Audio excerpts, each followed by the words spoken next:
안녕하세요, 풋볼특틱입니다. 런던 더비 매우 뜨거운 경기가 펼쳐졌는데요. 토트넘에게는 아스날보다 첼시와의 경기가 더 큰 라이벌 매치가 아닐까 싶을 정도로 많은 골이 터지며 3대4로 마무리되었죠. 이 경기에서 나왔던 주요 장면들을 리뷰하며 분석해보겠습니다.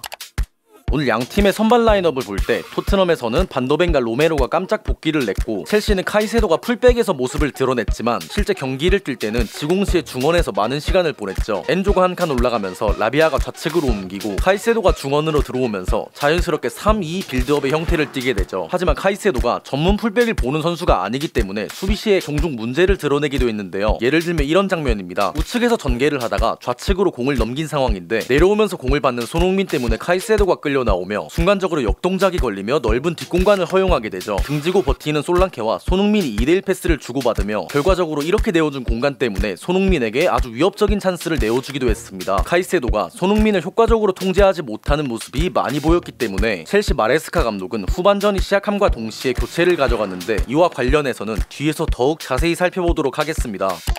우측에서 카이세도가 스로인을 하며 경기가 재개되었는데 쿠쿠레아를 포함해 변형 백스리를 띄고 있죠. 하지만 여기서 쿠쿠레아가 미끄러지며 그대로 큰 뒷공간을 노출하는 치명적인 실수가 나오고 존슨의 크로스를 솔랑케가 깔끔하게 마무리하며 1대0으로 앞서가게 됩니다. 토트넘의 두 번째 득점 장면에서도 쿠쿠레아가 또 미끄러지며 실책이 나왔고 클루셉스키가 좁혀 들어오며 슈팅각을 보고 있죠. 하지만 산체스 골키퍼의 포지셔닝을 볼 때 왼발잡이 선수 방어를 위해 팝포스를 막는 것도 아니고 그렇다고 니어포스트를 확실하게 책임져주는 것도 아니었습니다. 그렇게 클루셉스키가 슈팅을 때렸지만 세게 때린 슈팅이 아니었더라도 가까운 포스트 쪽으로 굴러들어가며 2대0으로 토트넘의 10분 만에 앞서가게 되죠. 그리고 쿠쿠레아는 지속적으로 미끄러지는 실수로 인해 축구화에서 뭔가 이상을 느낀 것 같은데요. 경기 중 축구화를 교체하는 흔치 않은 장면이 연출되기도 했습니다. 반더벤과 로메로가 복귀하긴 했지만 둘 다 최고의 몸 상태는 아닐 것으로 예측되었고 결국 로메로가 전반 13분 만에 부상으로 교체됩니다. 그리고 얼마 있지 않아 첼시의 추격골이 터졌는데, 이 장면을 보기 전에 첼시의 빌드업 패턴부터 간단히 살펴보겠습니다. 우측 센터백이 풀백 자리까지 넓히며 골키퍼를 포함 4-2 형태로 큰 수적 우위를 가지는 것부터 1차 빌드업이 시작되죠. 첼시의 후방 빌드업 핵심은 패스를 받은 선수가 무조건 두 가지의 패스 옵션을 가질 수 있도록 3자 대형을 만드는 것에 있습니다. 이번 경기 라인업으로 살펴본다면 예를 들어 바디아실이 우측면에서 공을 받을 때 중앙으로 좁힌 카이세도를 더불어 파머가 빠르게 내려와주며 두 가지의 패스 옵션을 제공합니다. 여기서 3대2의 수적 우위를 유도하며 한 명의 자유로운 선수가 만들어지죠. 우측에서 바디아실이 위치하고 파머가 빠르게 내려와 공을 받습니다. 중앙에 위치한 카이세도가 자유로운 한 명의 선수가 됐고 전방을 바라볼 때 토트넘 중원을 상대로 4대3이 형성되죠. 그렇게 라비아에게 패스했고 여기서도 다양한 옵션이 생기며 쿠쿠레아가 자유로운 한 명의 선수가 됩니다. 좌측면에서 공을 받은 쿠쿠레아에게 또다시 3대2의 수적 우위가 나오고 산초가 공을 받은 동시에 엔조가 가짜 움직임을 가져가며 드라구신을 끌어냈기 때문에 공간이 생긴 하프 스페이스를 향해 산초가 진입할 찬스가 생기죠. 여기서 아주 좋은 슈팅으로 산초가 득점을 올리며 한 골차로 추격하는 첼시입니다.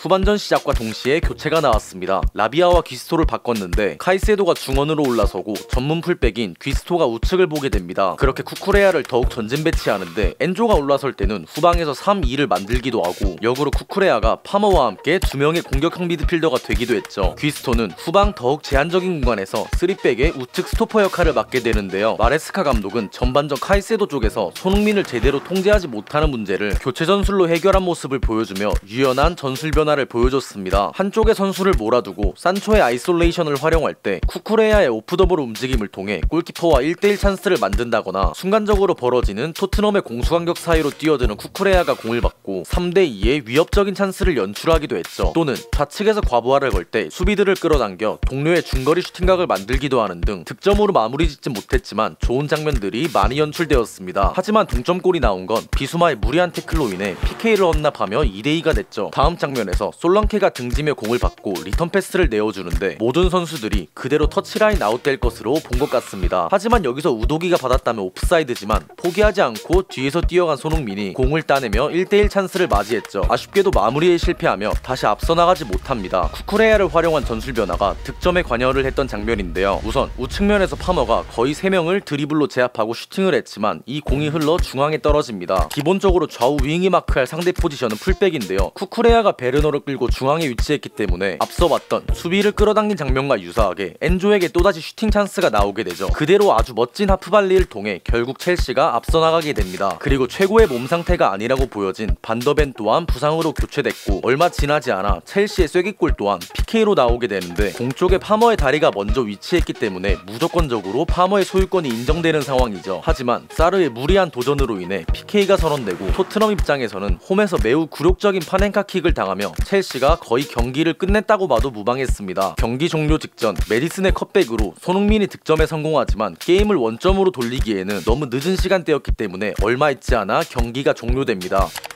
패스맵을 볼 때 좌측에서 손흥민이 경기장 위아래로 많은 거리를 이동하며 볼 배급까지 해야 했습니다. 여러가지 역할을 수행해야 했고 후반전 마레스카 감독이 비스토를 후방 배치하며 전술 구조를 바꿨기 때문에 손흥민의 위치는 더욱 낮아질 수밖에 없었죠. 숫자 6을 연상케 하는 다소 기괴한 패스맵을 볼 때 전술적인 변화가 정말 필요하지 않나라고 느껴집니다.